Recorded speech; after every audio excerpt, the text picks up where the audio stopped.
Hey everyone, I hope you're doing well and staying safe during this time. If you're new here, welcome to the channel. Like I said, thank you so much for checking me out. If you haven't done so, please make sure to hit that subscribe button just right below the video. Cool, thank you so much. I really do appreciate it. And if you're returning, welcome back. Thanks again for your support. I truly do appreciate having you here. Do I have a barn burner of a video for you right here, right now? I've been looking forward to recording this video since I mapped it out several hours ago, and it's a big deal.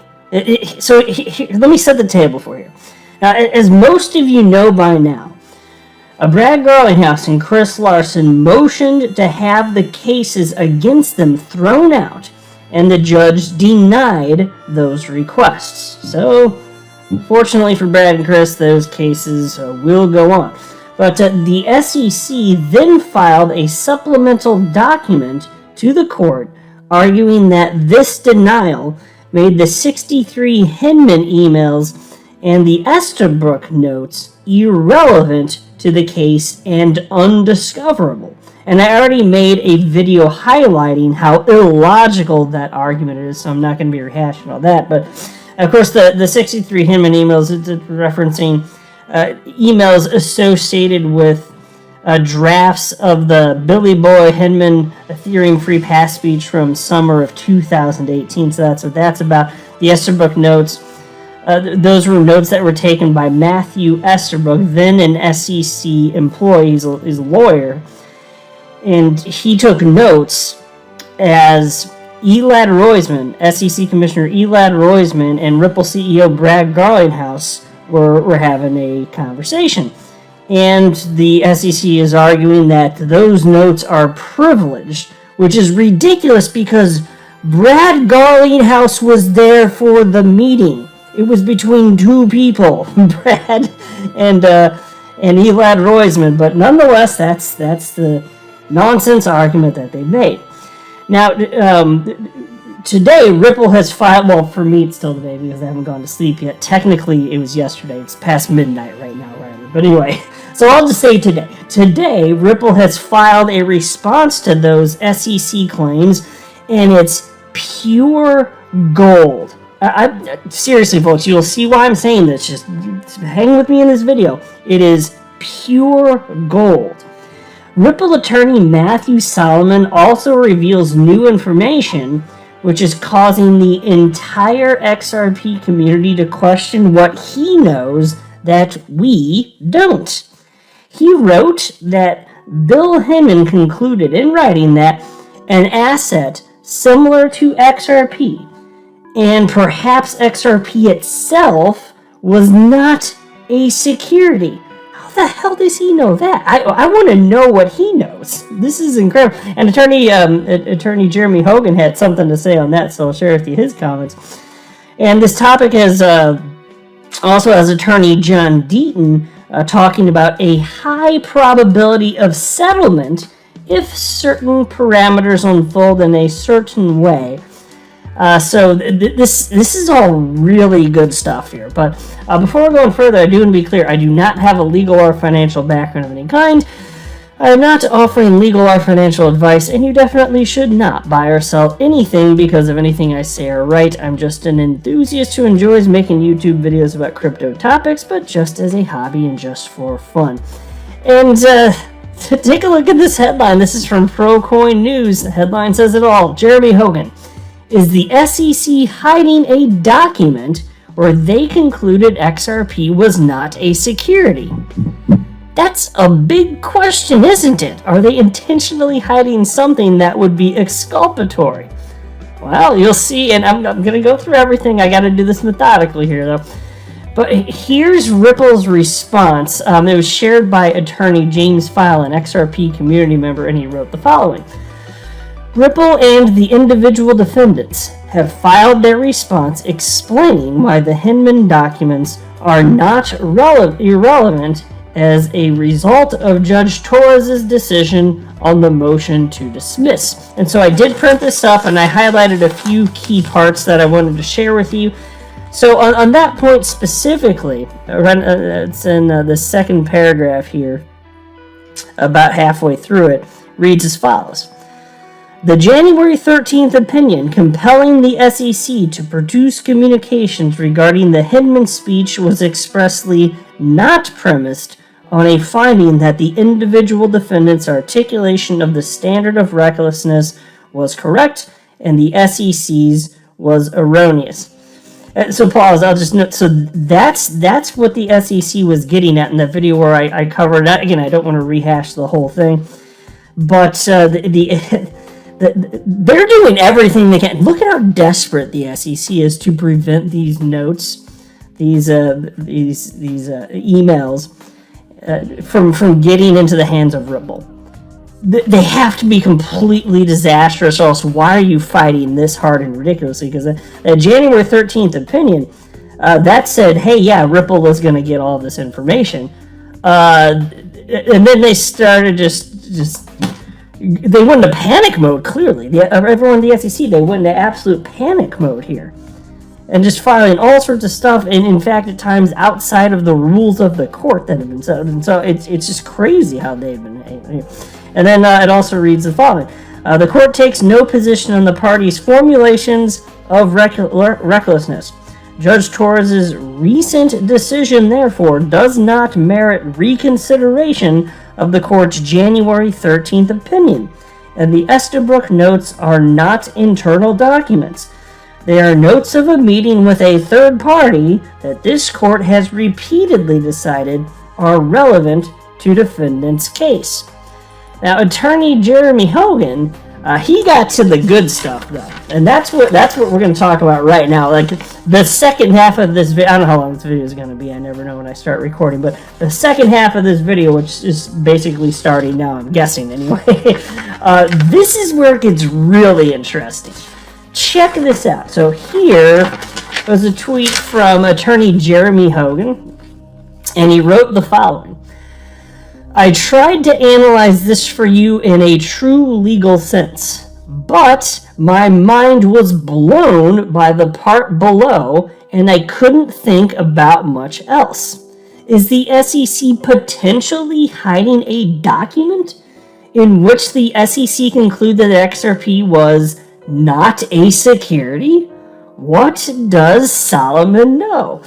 Excellent question, Mr. Attorney Jeremy Hogan. So here's the relevant portion. Reads as follows. This is absolutely mind-blowing. The discussions, including the 52 unique drafts of the speech, bear on whether the individual defendants' understanding and conclusions were reasonable under the circumstances or reckless. The SEC should not be permitted to argue to the fact finder that Mr. Garlinghouse and Mr. Larson were reckless not to recognize that XRP purchasers saw XRP as an investment in a common enterprise while concealing potentially, and this is it, that the SEC's own director of the Division of Corporation Finance, that's Bill Hinman, had analyzed a substantially similar digital asset, and maybe even XRP itself, and concluded that it was not. Where'd they get that? What does Solomon know that we don't? How does he know that Billy Boy Hinman here analyzed an asset and that it might even be XRP and determined that it's not a security? How does he even know that specifically? I mean, because look, as far as these notes go, and I'm going to share with you some comments from Attorney John Deaton just a little bit later in the video, but we already know that there was a June 13th, 2018 memo, and we know that memo, we don't know exactly what's in it, but we know that they, because of what has been shared by the SEC, we know that the memo did not find that XRP was a security. So there's stuff like that here, but what specifically is Solomon talking about here? This is fascinating. Now, if you go a little bit further, this is on here, I can just put it on the screen for those of you that are looking at the screen, not just listening. at the bottom part of page 3 now. Take a look at this. This gets really super interesting. Sorry, one sec here. Okay. The Hinman speech, it's right down here where my mouse is circling if you want to follow along.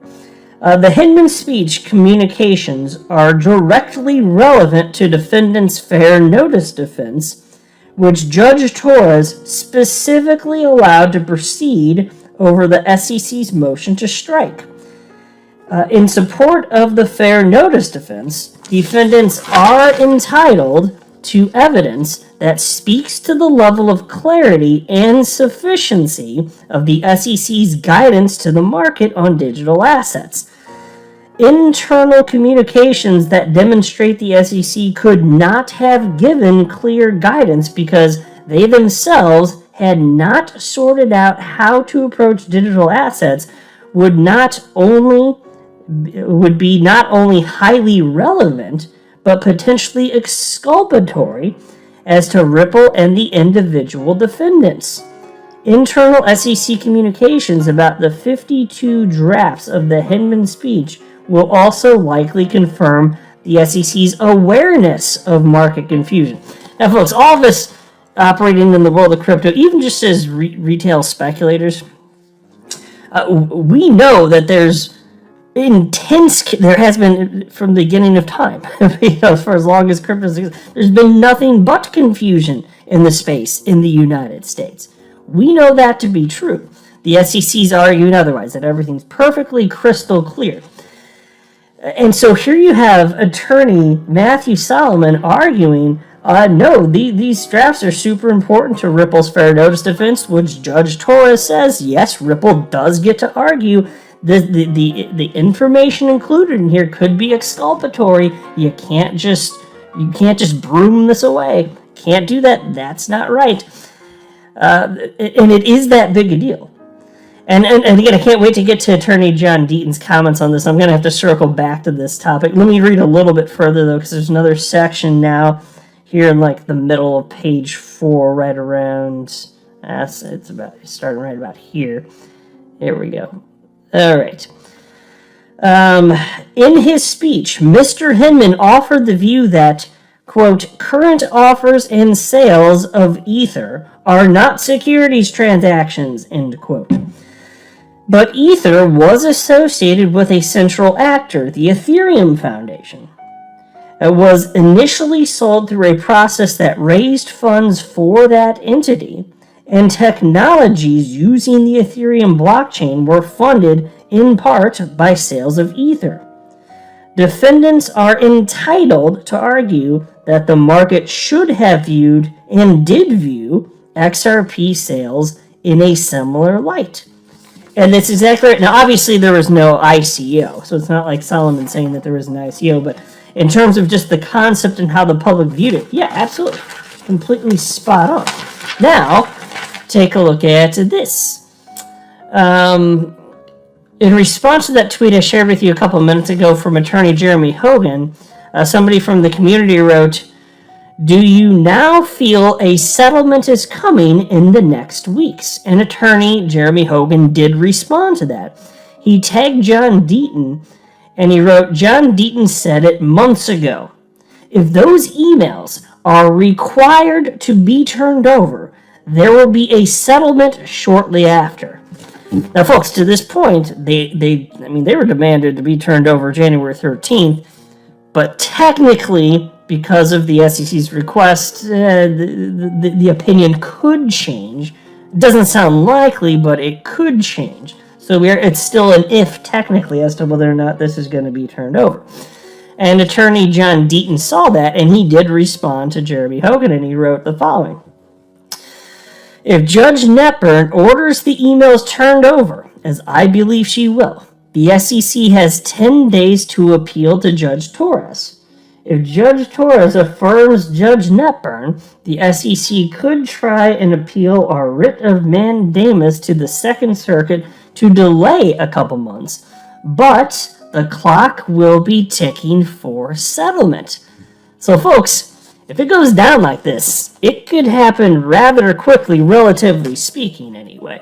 Because, I think it was Attorney Jeremy Hogan, if I'm not mistaken, that was saying potentially it looks like this case, if fully adjudicated, might go through towards the second half of November of this year. So even if it's a couple of months delay or this, okay, the SEC, I think they know that they're in trouble here. I really think they know that, because this behavior, they wouldn't be behaving like this. It's bizarre. If there's nothing incriminating in there, they would not be fighting so hard. And if in fact, if the conclusion were the opposite, that they found that, of course, XRP is a security, they'd be absolutely broadcasting it all over. Well, they didn't find that. They clearly, because that would have helped their case. So of course should be shouting that from the rooftops, but they didn't find that. My fellow XRP YouTuber, the digital asset investor, wrote the following: just imagine if there is a document proving the SEC brought this suit knowing they had already concluded that XRP was not a security. Scandalous. Now that I firmly agree with. Because think about what that means. In fact, it's even more disgusting than that. So if we come to find that there really is something exculpatory in the Hinman emails, the 63 Hinman emails, if there really is something that proves there's market confusion, or that the SEC folks at the top are saying, hey, what about XRP? It looks like it's not a security. If the SEC knows that and they're still proceeding with the case, these are just the scum of the earth, these people. If this ends up being true, like you know how I feel about the SEC. Do I even need to go down that path? But it will be just infuriating. I mean, I'll be thrilled that the information comes out, but I'll sit there looking back and be like, my gosh, these are terrible creatures. These terrible little asshats at the SEC. Can you imagine doing that? Like, just dragging Brad and Chris through hell, and Ripple as a company, and damaging materially their actual business here, harming XRP investors to the tune of billions of dollars, and you have in your hands documents that proves that your case is complete BS? That would be shocking. It'd be a big deal. Now, I wouldn't be surprised, but it would be incredible to find that. And I just, again, with the way they're behaving, what are the odds? And then the digital asset investor also wrote the following: this would be the smoking gun, because it would finally prove Jay Clayton filed this case as a weapon, like Attorney John Deaton has been saying all along. Congress would have no choice but to investigate the SEC at that point. Well, yeah, I don't know for sure if there would be investigation. That would be nice. They could try and finesse this any number of ways, though. So maybe there would be, maybe there wouldn't. But the point's not lost on me. And then there was this from John Deaton. Take a look at this. On this exact topic, he wrote the following: as I've said from the moment we learned there are 63 emails with 53 drafts, the likelihood XRP was mentioned or referenced at least one time is very strong. XRP battled Ethereum for the number 2 spot behind Bitcoin for over a year. What are the chances one person in those emails replied, what about XRP? If we're going to give Ethereum clarity, we have to give XRP clarity. I don't see a difference between Ethereum and XRP. If we give clarity to Ethereum, they will ask us about XRP. How do we respond? Or, Bill, XRP is way less of a security than Ethereum, etc., etc. Imagine if one of the staff added XRP in one of the 53 drafts and Hinman took it out. I've maintained that the most important decision in this case is the one pending, whether Ripple gets these emails. This case settles when the SEC has a deadline to turn over those documents. Whew. Now that's pure fire. So that's what I'm thinking's coming. I wouldn't be. I'll just for fun, yes. That's what's going to happen. I think that these emails are going to end up in the hands of Ripple, and I think that the SEC at that point will have to acknowledge that they've lost. They're not going to be able to win, and so they're going to try and save face. And the only way they can do that is through settlement, because if they go through the court system, they're going to lose if this happens. The probability would be very high, I suspect, anyway. Very, very high. This is exculpatory evidence if this exists. I'm your guy. I will keep you posted. I'm your advocate. I'll be back on a daily basis, usually multiple times per day, with these videos to keep you updated with everything going on. So, I hope you enjoyed the video. If you haven't done so, make sure to hit that subscribe button. Feel free to share any of my videos with your friends, family, social media, or anybody who may care to listen. Thanks so much for your continued support. I'm always here for you. I want to help you through this time. So thank you so much for continuing to choose me. Enjoy your day, stay safe, and I'll catch you again probably in a couple hours. Thanks, everybody. See you later.